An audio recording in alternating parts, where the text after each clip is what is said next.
everybody, it's Ethan, the guy who draws the monsters, and this week I've done something a little different. I've already worked out the imagery of this kind of warrior golem, spiked warrior golem, and what I'm doing now is I'm going around and I'm inking with the nib, the edging of the creature, and then I'll go in afterwards and fill in all the darks, all the blacks. Typically, people in the past have indicated where blacks should go with a little X. But since I've drawn this, I already kind of know what I want to do. Earlier, I kind of marked in what I wanted to see, how the faceplate would look with the graphite. So that's why that's colored in. But the rest of it's just straight up black, and I might go in with some gray wash to kind of add a little atmosphere to the piece. But yeah, so I will zoom in a little bit here and continue to work so you can kind of see what I'm doing on the edges here.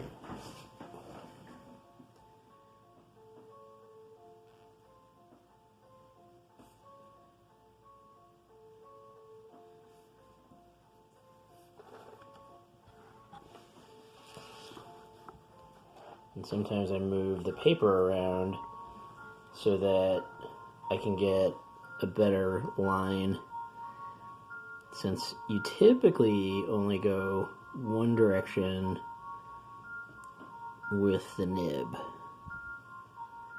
One or two, it's like horizontal or vertical.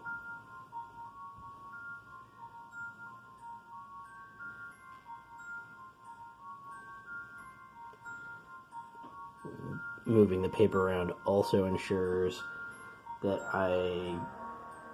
doesn't ensure, but it helps me not smudge any ink when I use the flat of my hand to kind of steady the nib.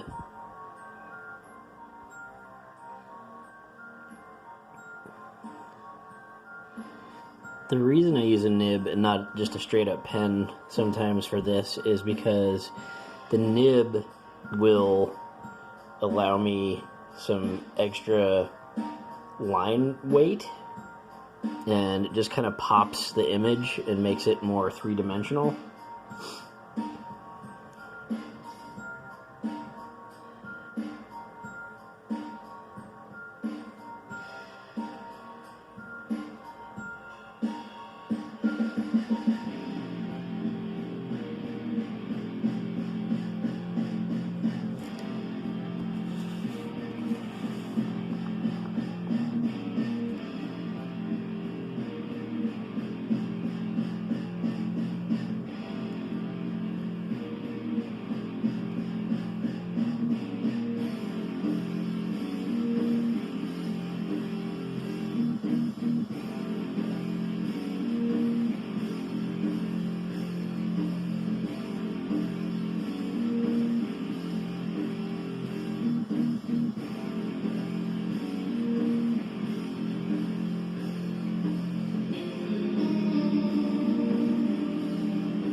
The line weight creates more of a lifelike illusion. Even though a lot of this is going to be blacked in, it's going to make a bit of a difference. You would see a difference if it was just all flat tech pen width versus more of a flowing line.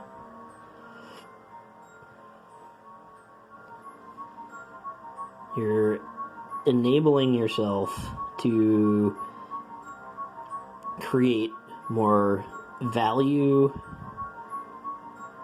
within the idea of the light versus dark.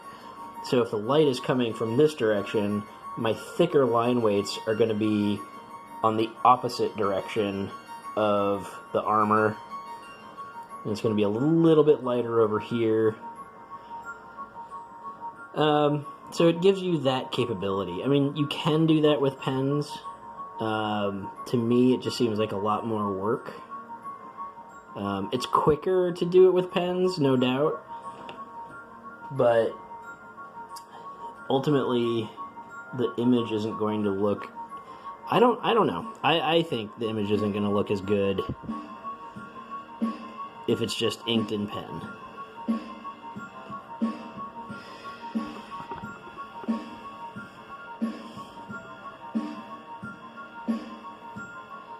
You're going to miss a lot of details because the nib can go from very thick and very thin, whereas a pen has one width.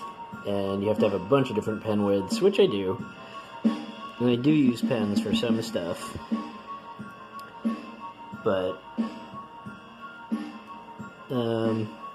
for something like this, I definitely want to bring out more character, because he's already kind of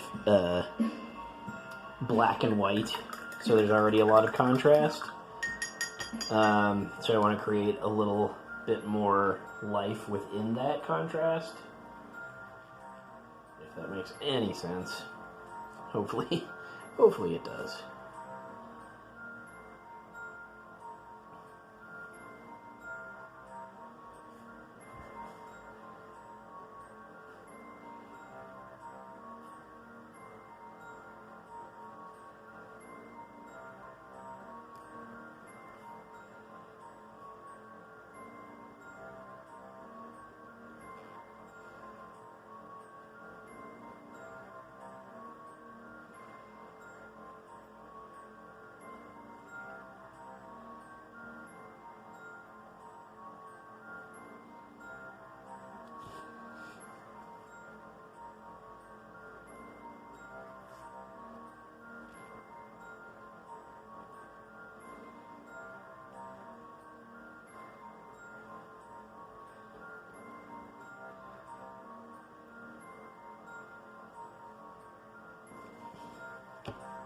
Alright, so I'm getting there. I will be posting the final image later today, and I will see you guys then, and I'll describe a little bit more of the process for filling in.